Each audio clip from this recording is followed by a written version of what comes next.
Salam əziz şagirdlər. Buraxılış imtahanına üçün belə bir sual verilib. Sualda verilənlərə əsasən AOC bizdə 104 dərəcə verilib. Bura 104-ə bərabərdir. Bizdən ABC-nin dərəcə ölçüsü soruşulur. Bu isə hər hansı bir x-dir.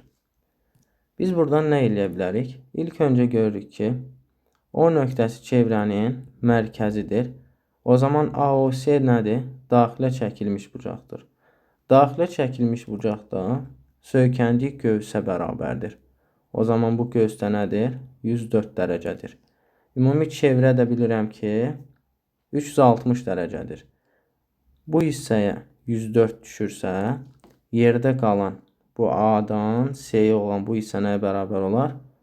360 104, yəni 256-ya bərabər olar.